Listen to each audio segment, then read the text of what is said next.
So anyway, got the job.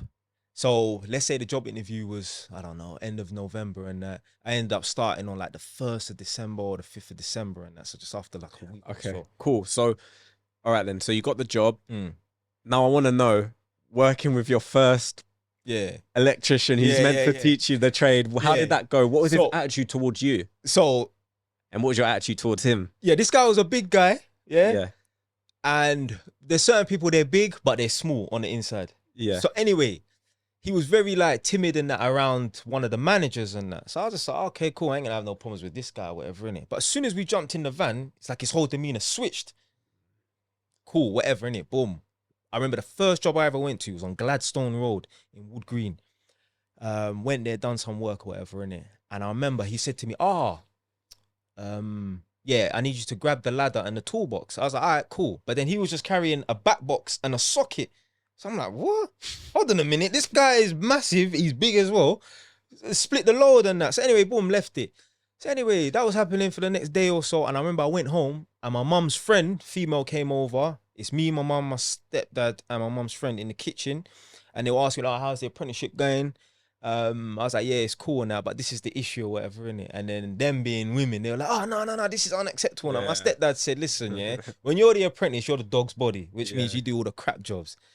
But for some reason, I'm like, nah, I'm not having this. So anyway, I went into work the next day, and as we're driving to a job, we literally was driving towards Northumberland Park from Broadwater Farm. We're driving now down Lansdowne Road, literally remember like it was yesterday. I said to him, whilst we stopped at the traffic lights, I wanted his full attention. I said to him, from now on, you carry all your own tools. He said, what? I said, from now on, you carry all your own tools. I don't know why I need to repeat myself. Yeah, I speak with good English, yeah? Anyway, he's like, right, that's it. He done a U-E in the road, yeah? Drove me straight back towards Broadwater Farm, but we went to a cafe that one of the managers always hung out at on Lordship Lane. So yeah, he was like, oh, you're the apprentice and that, you know, you're supposed to do all the jobs. I'm not no donkey from Shrek. I literally said that. I said, I'm not donkey from Shrek. So yeah, from there on, I was just bouncing around working with different electricians and falling out with them. Lucky they kept you though. Yeah. To be honest. I would fall out with every electrician because I'm not having it. You're not talking to me like I'm a damn fool or nothing like that. It's a weird thing because in construction, it's like, with my brain, it's like, because I have like a few teams, if I feel like if a labourer said that, it's like, I would respect it, but at the same time, my other brain is telling them, you're out. Yeah. So it's good that you actually managed to stay, because to be honest with you, that would be gone. Yeah. I would have respected it. I'd have been like, do you know what?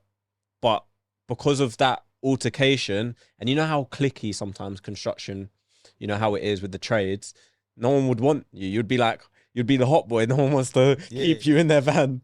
And that's what I guess that's what happened. So you start bouncing everywhere. That happened on the first week. Fourth day. Literally, it was Thursday, yeah? The second week I was there, I had a fight with someone. I ended up punching someone in their head. So where we get our materials, we call it the stores. I think we called it the yard. Yeah, like a depot. There's this carpenter's mill where they chop wood up and that. So for some reason, they wanted me and two of the other apprentices to go in there and help out in the toilet area. Basically, I think the water heater, the element went on the water tank. So we had to go on top of the toilets and on top of the toilets building, like the roof, and fix the water heater element. Anyway, someone in the carpenter's mill decided to dash a piece of wood. So a piece of wood's come on the roof. So one of my colleagues picked it up and was like on a joke thing, like, who threw it? I'm going to throw it back at you. Yeah. I didn't take that as a joke. I take that as a big disrespect. You're not throwing nothing at me. Anyway, I've jumped off, yeah, and just walked around. Who did it? Who threw it? Whatever, innit? So I walked up to one girl. She was like, I don't know. And walked up to one other guy. He's like, I don't know. Then afterwards, I was walking towards another guy. He's like, yeah, it was me. What? So anyway, I'm like, what are you talking to about? It was me. What? You're supposed to say sorry and that. So anyway, he's like, listen, yeah, don't come around here thinking you're the big man or whatever, innit? So anyway, I said to him, I'll meet you outside after work. He's like, what do you mean meet you outside after work? He's like, you know, everyone on this construction site thinks you're a C-U-N-T. Yeah? I was like, all right, boom.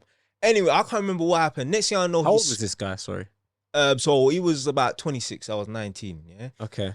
All I remember is me and him were squaring up. I think I grabbed him. He grabbed me. I just remember I punched him in his head, and then he fell on top of me. And then the rest of the people then was breaking up the altercation and that. But yeah, and then from there, I And then remember what happened? Was you still at this job now? still at the job. They swept on me. Listen, listen. Why? The stuff I used to get away with at work, So they must have liked you then. I ain't got a clue. Because why are they keeping you? I ain't got a clue. I was public, like I said, I was public enemy number one. The white people thought I was racist because I didn't want to speak to anyone, and the black people they couldn't claim I was racist because we're the same color. They said, he thinks that he's better than us. No, I don't turn up to a new environment try to be anyone's friend. So when I was in jail, I didn't care about mixing and mingling with other people. Yeah. There's certain men who want to convert to Islam and that because they're scared. Nah, I'm an atheist. I remember their mom come to my cell door. You know, do you want to come to the mosque? I'm all right. Certain man, they'll turn up, land on the wing. They'll get a feel of the environment and that and feel like it's get down or lay down. Nah. I'm not converting to no religion just because. I think it just shows as well, like your nature is quite bold. You're authentic to yourself. Yeah.